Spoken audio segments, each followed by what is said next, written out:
राधे राधे भाई दोस्तों, स्वागत करते हैं आपको फिर से मेरे एक नए ब्लॉग में।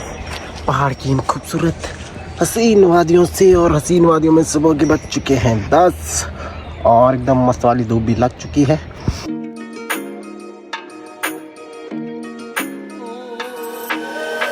तो आई होप आप सब लोग ठीक होंगे, बढ़िया होंगे, मस्त होंगे, चकाचक होंगे, और जहाँ भी होंगे व्यस्त होंगे। बाकी हम लोग भी बढ़िया ही हैं।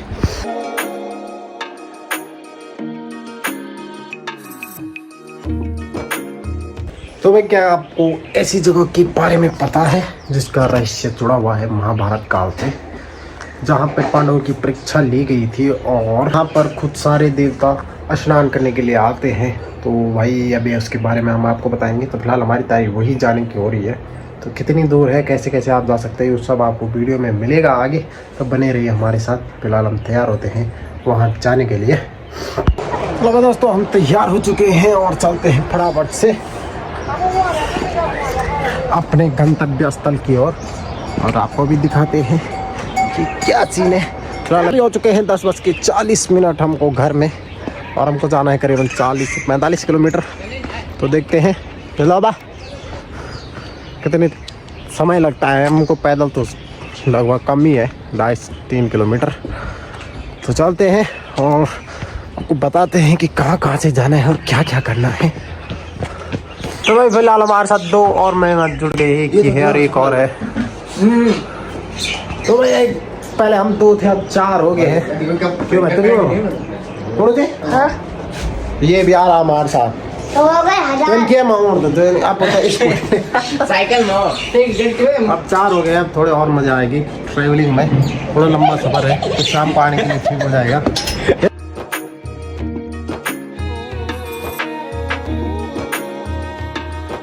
देखे भाई छोटी सी बच्ची। तो भाई ये छोटी सी बच्ची अपनी माँ के साथ लकड़ी लेने आ रखी है। तो वो लकड़ी है यहाँ तोड़ की। तो आपने तो कितनी छोटी उम्र है और इतनी छोटी उम्र से वो काम करे। तो पहाड़ों में भाई छोटी उम्र से काम कर लेते हैं, उससे वो उस माहौल में ढल जाती हैं कि वो बाद में बिल्कुल ना करे काम। उसको कोई करे नहीं है, वो छोटे से वो सीख जाती है काम करना। जो भी घर का छोटा मोटा काम होता है, लकड़ी लेना, खाना बनाना तक वो इसी उम्र में सीख जाते हैं। खाना रोटी मतलब एक इंटरेस्ट होता है उनका छोटे से ही, क्योंकि वो उस माहौल में होते हैं, इसलिए उनको सब कुछ आ जाता है।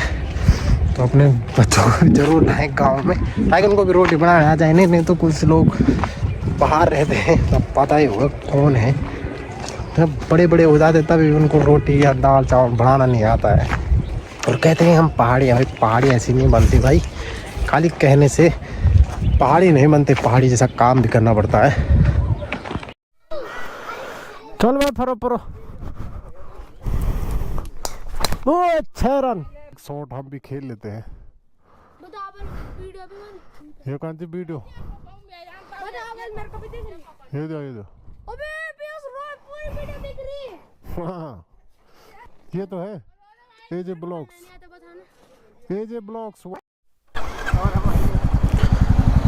तो भाई थोड़ा सा क्रिकेट में 2-2 हाथ करने के बाद हम भी अपने गंतव्य स्थान की ओर चलते हैं।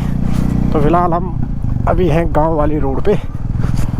अभी हम यहाँ से चलेंगे तिलवाड़ा से हम जाएंगे ऊखीमठ केदारनाथ हाईवे पे, और ऊखीमठ पे तो वहाँ से अब आगे आपको रास्ता बताएंगे कि कहाँ जाना है। पहले हम ऊखीमठ तक बताएंगे।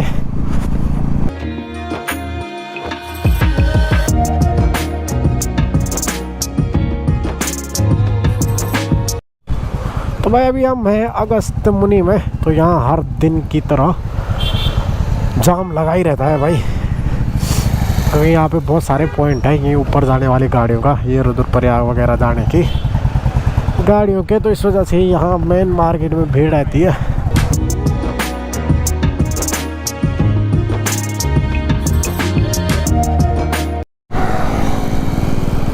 तो भाई हम चल रहे हैं मंदाकिनी के किनारे से, और सामने का नज़ारा देखिए। फिलहाल इस पर जूम करने का ऑप्शन नहीं है, तो जूम करके दिखाते हैं। यहाँ से एकदम क्लियर आपको चौखंबा पीक नज़र आ जाएगा।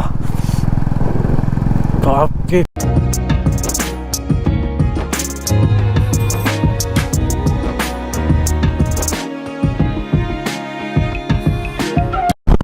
वैसे भाई एक रोड ये वाली भी है जो आगे जाके चौथा से थोड़ा पहले मिल जाती है, लेकिन ये वाली रोड यहाँ बीच में बहुत ज़्यादा कच्ची है, तो इसलिए हम इस रोड पे नहीं जाएंगे। वैसे भी हम वहाँ जाएंगे तो वहाँ से हमको फिर वापस आना पड़ेगा उस रास्ते के लिए। रास्ता कच्चा भी है इसलिए इस रास्ते नहीं जाएंगे, वही डेंजरस रास्ता है। पास जा रहे हैं भाई बर्फ के पहाड़ और ही ज़्यादा नज़दीक आते जा रहे हैं। ऐसे लग रहा है जैसे अभी पहुँच जाएंगे वहाँ, लेकिन बहुत दूर है भाई। जो दिखने में नज़दीक लगते हैं लेकिन है बहुत दूर।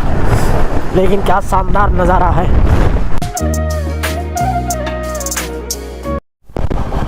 तो भाई अभी पहुंच चुके हैं कुंड। तो ये साइड वाली रोड जाएगी गुप्त काशी के लिए और हमने जाना है उखी मठ के लिए।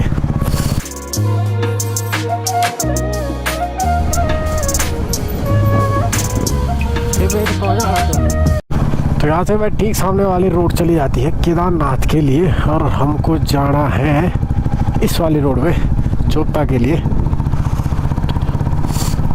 तो ये वाला रोड आपको बद्रीनाथ की भी और ले जाता है। तो जिस बैंड से होके हम अभी आए हैं, इस बैंड का नाम है चुन्नी देवी। तो चुन्नी देवी बैंड है ये। तो चुन्नी देवी बैंड से आगे होके हम चलेंगे उखी मठ के लिए। और ठीक भाई यहाँ पर से जो रोड ऊपर जा रही है वो जाती है ओमकारेश्वर टेम्पल में, जहाँ पे कि 5 केदार में से 4 केदारों के दर्शन अभी आप कर देंगे। तो वहाँ पे उनकी जो चल विग्रह डोली होती है वो रखी जाती है शीतकालीन के लिए। और ये वाली रोड चली जाएगी भाई मध्य महेश्वर धाम के लिए, ठीक मेरे बाएं वाली। और हमने इसमें भी नहीं जाना है। तो फिलहाल मध्य महेश्वर के कबाड़ तो बंद हो चुके हैं। तो वहाँ पे कल ही शायद यहाँ पे डोली पहुँची है मध्य महेश्वर में। तो भाई अभी हम रुके हुए हैं एक होटल में चाय पीने के लिए। हमारे ये खोदी खोदी लोन हो रहे भाई तुमदा फुल नहीं ठीक ब्रेक तेरा पान तेरा भैया ना गाइस। तो भाई अभी हम रुके हुए हैं चाय पीने के लिए यहाँ पे। इस पे देखिए ये टॉर्च गली ये तो अभी भी हमको कितना किलोमीटर और 10 किलोमीटर और होगा शायद, लगभग पता तो नहीं है कितना है पर लगभग होगा उतना ही। ठीक सामने दिखता है भाई चोपता तुंगनाथ, ये वाला पहाड़। तो यहाँ पे 16 नवंबर को बर्फ पड़ी थी, लेकिन अभी बर्फ पूरी तरह पिघल चुकी है। अब तुंगनाथ का प्लान बना रहे हैं किसी ट्रैक के लिए, क्योंकि अभी दर्शन वगैरह तो होंगे नहीं आपको। तो अभी कुछ दिनों बाद आएगा, जैसे आपको पता चल जाएगा कि यहाँ बारिश हो रही है।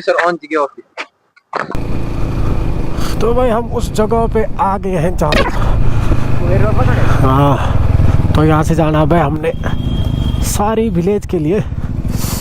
तो यहाँ से सीधे आगे वाली रोड चली जाएगी चोपता के लिए। तो चोपता यहाँ से करीबन 17 किलोमीटर पड़ जाएगा।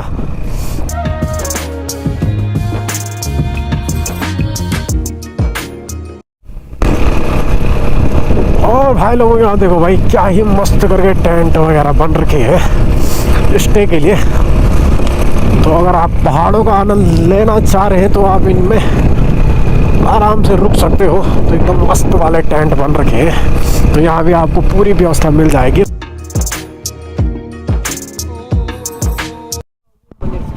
अरे मंदिर थोड़ी सी तो यार ये बॉडी था पूरा बॉडी देवरे ताल जाओ पैदल बाटो काकची पार मुझे ओ धन्यवाद।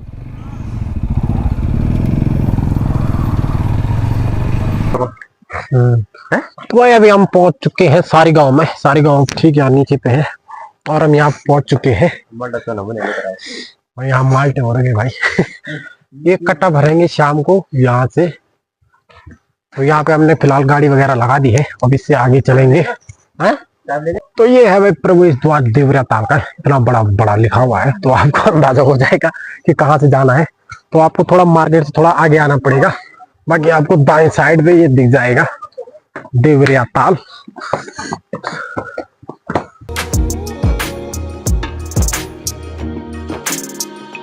तो भाई आपको सफर की शुरुआत करनी होगी ऐसे छोटे मोटे चढ़ाई से, मतलब हल्की चढ़ाई है, ज्यादा नहीं है।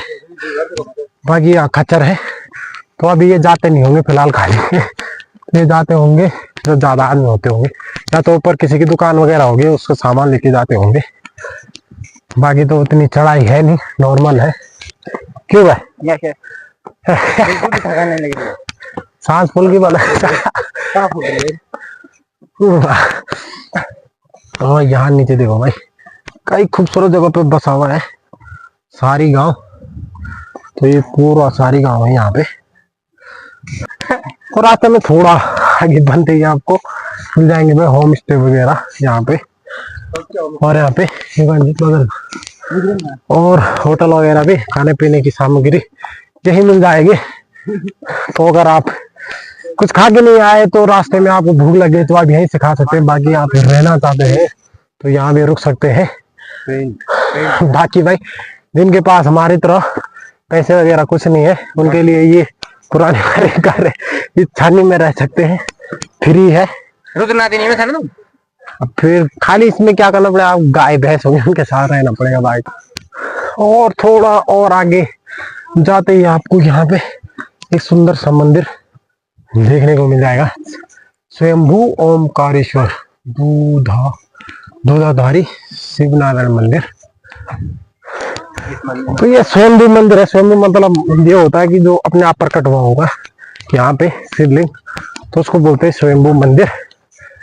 रास्ते में जाते जाते आपको भाई माल्टो के दर्शन होने वाले हैं। माल्टो के साथ एक खूबसूरत फूल इस पेड़ पे लगे हुए हैं, उसका पेड़ का नाम तो नहीं पता, लेकिन आपको ये ठंडी ठंडी छांव के साथ रास्ते का आनंद लेना है और आगे बढ़ना है, क्योंकि ज्यादा दूर है नहीं, 2.5 किलोमीटर करीब ये रास्ता है। और रास्ता ऐसा होने वाला है, थोड़ा हल्के से चढ़ाई है, इतनी ज्यादा नहीं है।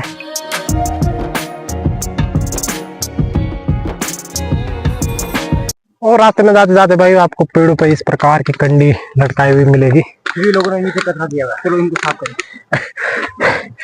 तो ये है भाई कि आप अपने साथ कुछ भी सामान ला रहे हैं तो कृपया करके इसमें डालें, इनकी तरह यहाँ मत डालें। ये देखिए पूरे प्लास्टिक के जो भर गया है।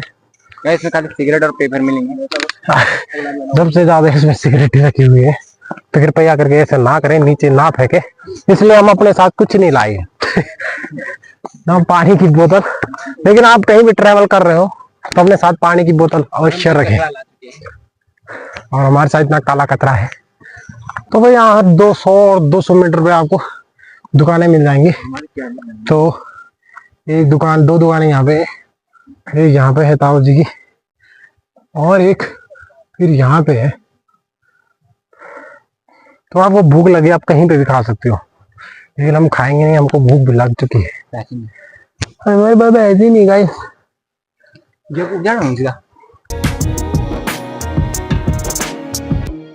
तो भाई सफर में चलने का आनंद जब आप ट्रैकिंग कर रहे होंगे, लॉन्ग ट्रैकिंग, ये तो फिलहाल शॉर्ट ट्रैकिंग है, तो उसमें सबसे अच्छा होता है आपके साथ क्लाइंबर कितने अच्छे हैं।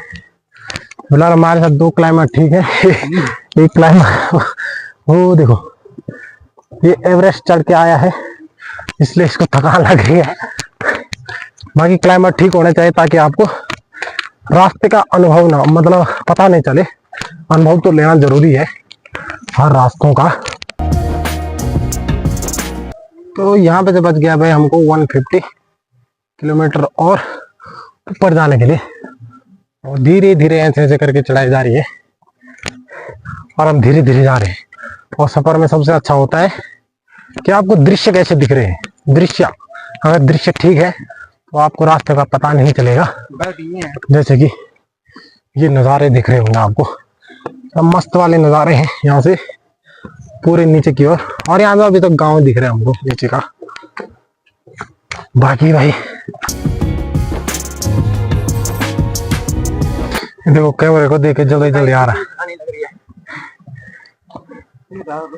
रास्ते में चलते चलते आपको ऐसे विश्राम पॉइंट मिल जाएंगे जहाँ पे आप ज्यादा थक गए हैं तो विश्राम कर सकते हैं।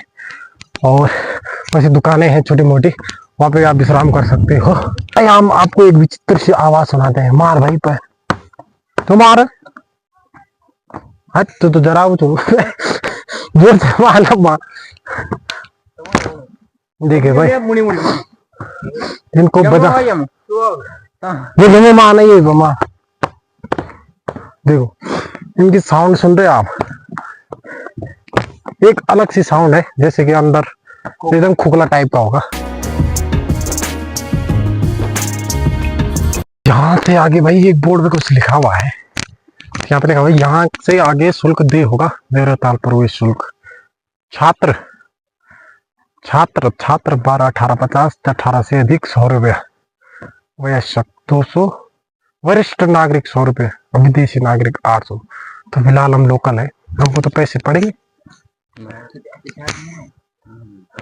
ना, बोलना तो हम लोकल्स हैं इसलिए शायद हमको नहीं पड़ रहे हैं। और एक और है भाई कि यहाँ से आगे आप कैमरे की निगरानी पे है, तो यहाँ से आगे आपको दंडनीय अपराध के अपराधी होंगे। क्या है स्टूडेंट 50। तो यहाँ पे टिकट लिए जा रहे हैं भाई। अभी हम पूछते हैं कौन दे रहा है, क्या दे रहा है। ध्यान दें और केदारनाथ है फैलाना गंदगी, म्यूजिक बजाना, वन्य जीव संग। तो यहाँ पे जुर्माना है भाई 500, गाने बजाने नाच गाना यहाँ पे बिल्कुल मना है। तो 500 से 5000 तक का जुर्माना हो सकता है। ये बोले आप कैमरे की निगरानी में, तो कैमरे ढूंढते। फाइनली भाई हम यहाँ पे पहुंच चुके हैं। तो यहाँ से आने के बाद आपको थोड़ा सा ऊंचाई मिलेगी, थोड़ा सा ज्यादा नहीं है मारे 100 मीटर भी नहीं होगी। बाकी आपको नज़ारे बहुत खूबसूरत मिलने वाले हैं भाई। तो आजकल तो आपको कम ही लोग मिलेंगे यहाँ आते हुए, लेकिन जब सीजनल होता है तो सीजनल पे आपको ज्यादा आदमी देखने को मिलेंगे। तो फिलहाल हम बस पे करके इस ताल का क्या करते हैं, देखते हैं कि कैसा है क्या है। फर्स्ट बार है हमारा यहाँ आना, तो आपको काफी सारे लोग तो नहीं बोल सकते, लेकिन थोड़ा बहुत लोग देखने को मिल जाएंगे अभी भी। तो काफी सुंदर सा ताल है भाई। ये झील है भाई, काफी बड़ी है। यहाँ से लेके आप सामने देखो, यहाँ से और पूरे यहाँ से। तो अगर आप पूरी तरह घूमना चाहते हैं तो ये रास्ता बना हुआ है ट्रैक, तो आप यहाँ से घूम के पूरे इस रास्ते से परिक्रमा भी कर सकते हो।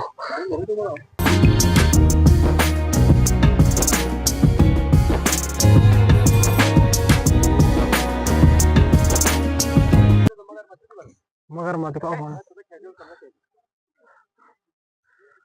एक फोटोग्राफर देखे यहाँ पे इतने नीचे जा रहा है। एक मेरे फोटोग्राफर, मैं आपको फोटो दिखाऊंगा आप उस पे, तो देखना कि कैसी फोटो खींच रखी है। फिलहाल मैं आपको इस ताल के बारे में थोड़ा बहुत बता लेता हूँ, तो आप पकड़िए।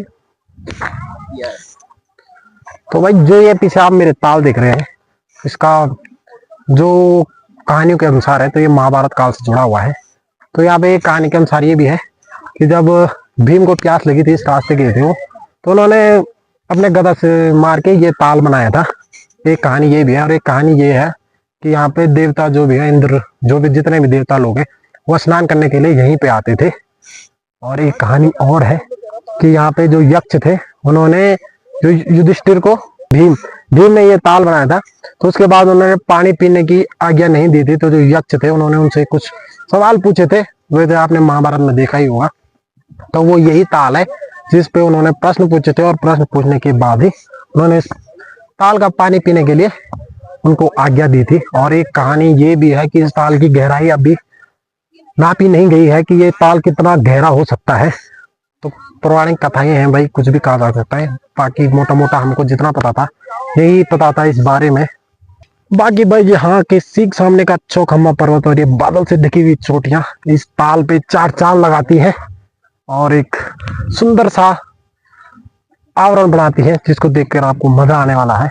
तो आपकी यात्रा जो है व्यर्थ नहीं जाने वाली है, मजा ही आएगा। बाकी ताल भाई बहुत ऊंचाई पे है, तो मेरे को लग रहा है ये उत्तराखंड का है शायद सबसे ऊंची मीठे पानी की झील है। बाकी आपको भाई इस ताल के चारों ओर देवदार के पेड़ मिल जाएंगे। तो ये देवदार के पेड़ है, तो देवदार के पेड़ ही वहां होते हैं जहाँ हाइट होती है, मतलब ठंडे इलाकों में सबसे ज्यादा होते हैं ये वाले पेड़। तो यहाँ पे आपको वैसे मिल जाएंगे। तो यहाँ देखे भाई देवदार के पेड़ के नीचे क्या मस्त वाला नजारा है। यहाँ फोटो शूट के लिए काफी मस्त इलाका है। तो यहाँ पे हमने कुछ थोड़ी बहुत फोटो लिए हैं जो आपको मिल जाएंगी हमारे, इसी पे दिखा देंगे आपको।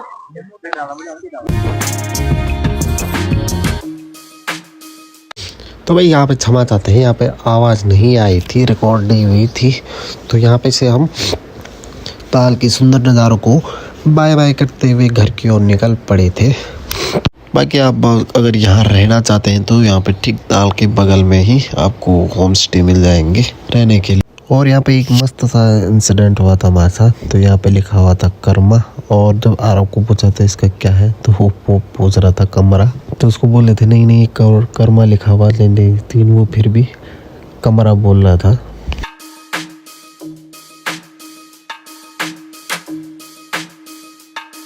तो बाकी भाई अभी हम वहाँ पे पहुँच चुके हैं जहाँ पे हमने अपनी यात्रा शुरू की थी यहाँ से।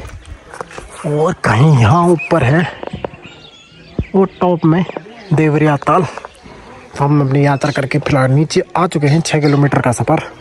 तो बीच में एक क्लिप थी, उन दोनों क्लिपों पे आवाज़ आई नहीं, जिसमें कि बहुत खतरनाक वाली थी वो हम।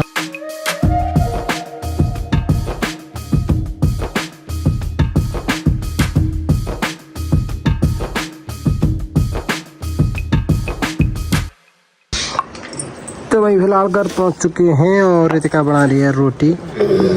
काली काली लड़की काली रोटी बना रही है। तेरे मसा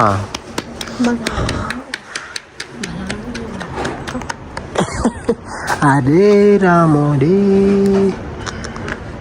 इतनी काली लड़की। तो गाइस भाई खाना खाने का टाइम हो गया है। फिलहाल खाना आ चुका है। चीज़ काली खा रही है, बाकी में बहुत ठंडा लग रहा है।